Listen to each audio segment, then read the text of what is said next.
Hello everyone, आज मैं आप लोगों के लिए लेकर आई हूँ बीपीएससी 142 इनके इम्पॉर्टेंट क्वेश्चंस। जैसे कि हमारा फर्स्ट क्वेश्चन है, एनडीए फर्स्ट और एनडीए सेकंड की विदेश नीतियों का तुलनात्मक दृष्टिकोण प्रस्तुत करें। जैसा कि हम जानते हैं कि एनडीए की जो सरकार है वो किसके अंतर्गत आती है, बीजेपी के।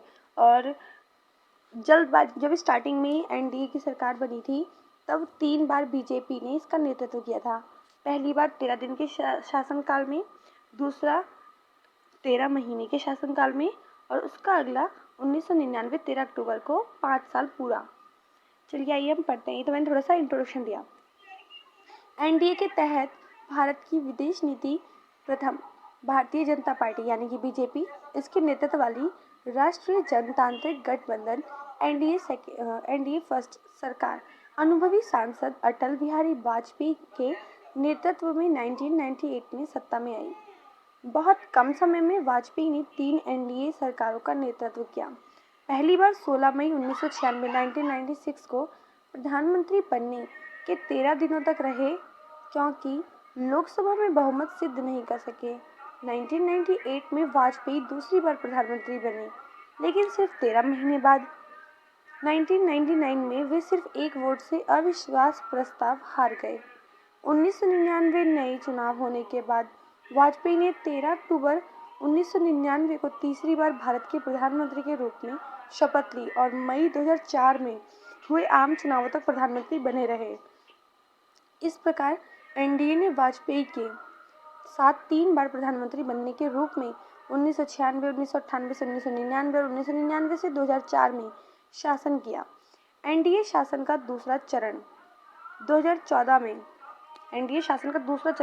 2014 में प्रधानमंत्री नरेंद्र मोदी के साथ शुरू हुआ और 2019 में हुए आम चुनाव में अपनी जीत के बाद भी जारी रहा। इस तथ्य को ध्यान में रखते हुए कि भारतीय जनता पार्टी बीजेपी की वैचारिक और दार्शनिक नींव कांग्रेस की तुलना में भारत की वैकल्पिक दृष्टि पर रखी गई है।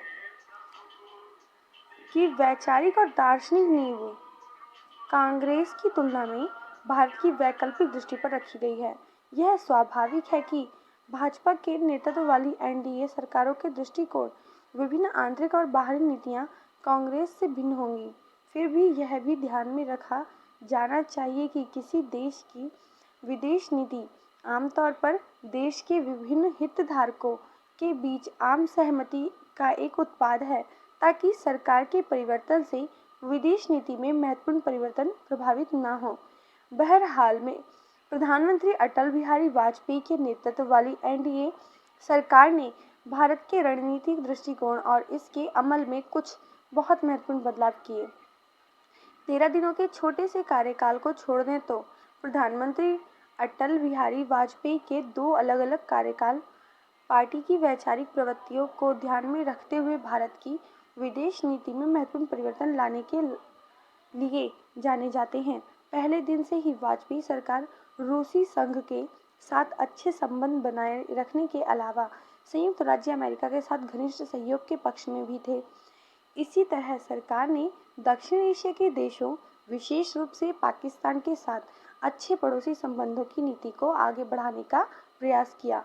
अंत में वाजपेयी की अवधि हमेशा मई 1998 में पोखरण में परमाणु विस्फोट करने वाले भारत के लिए जानी जाती है।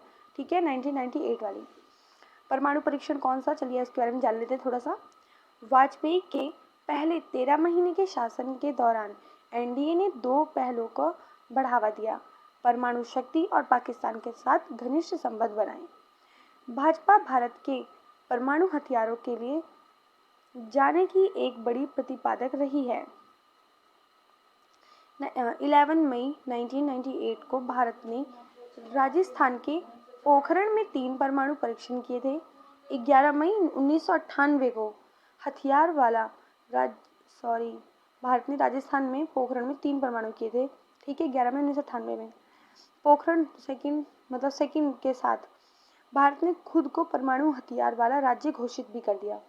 जल्द ही भारत ने परमाणु सिद्धांत का पालन किया, जिसमें 3 महत्वपूर्ण सिद्धांत थे: आगे के परीक्षणों पर स्वैच्छिक अधिस्थगन, पहले उपयोग नहीं, न्यूनतम विश्वसनीय प्रतिरोध और न्यूनतम विश्वसनीय प्रतिरोध।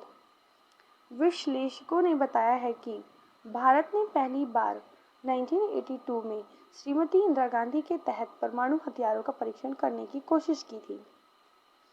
बाद में नरसिम्हा राव ने 1995 में परमाणु हथियारों का सिद्धांत परमाणु का परीक्षण करने की कोशिश की, लेकिन हर मौके पर अमेरिकी खुफिया एजेंसियों ने इसका पता लगाया और परीक्षण को रोकने के लिए दबाव डाला। एनडीए सरकार को श्रेय जाता है कि भारत ने सफलतापूर्वक परमाणु उपकरणों का प्रयोग किया और खुद को परमाणु हथियार राज्य घोषित किया और उसके बाद एक जिम्मेदार परमाणु राज्य के रूप में परमाणु ऊर्जा क्लब में शामिल होने की मांग की। परमाणु परीक्षणों के खिलाफ एक मजबूत अंतर्राष्ट्रीय प्रतिक्रिया हुई, लेकिन इसका श्रेय भारतीय राजनीतिक नेतृत्व और कूटनीति को जाता है कि यह इन आलोचनाओं और प्रतिबंधों का सफलतापूर्वक सामना करने में सक्षम था, जो परीक्षणों के मद्देनजर आई थी। भारत अमेरिका संबंध अब हम जानेंगे, ठीक है।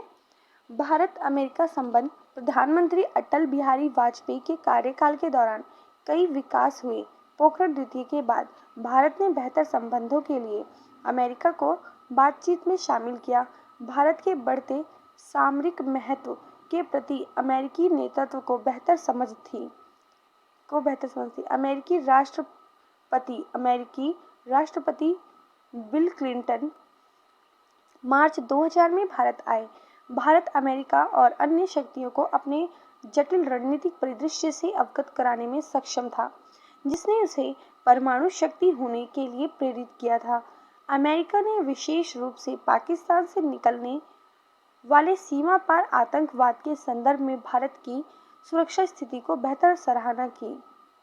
इसके अलावा उदारीकरण वाली भारतीय अर्थव्यवस्था ने अमेरिकी फर्मों को व्यापार और निवेश के लिए जबरदस्त अवसर प्रदान किए।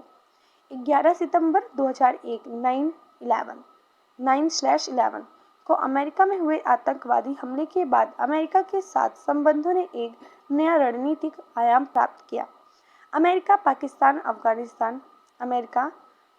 अफगानिस्तान सीमा क्षेत्र से निकलने वाले अंतर्राष्ट्रीय आतंकवाद के खतरे से अवगत हो गया। भारत ने अंतर्राष्ट्रीय आतंकवाद के खिलाफ लड़ाई में अमेरिका का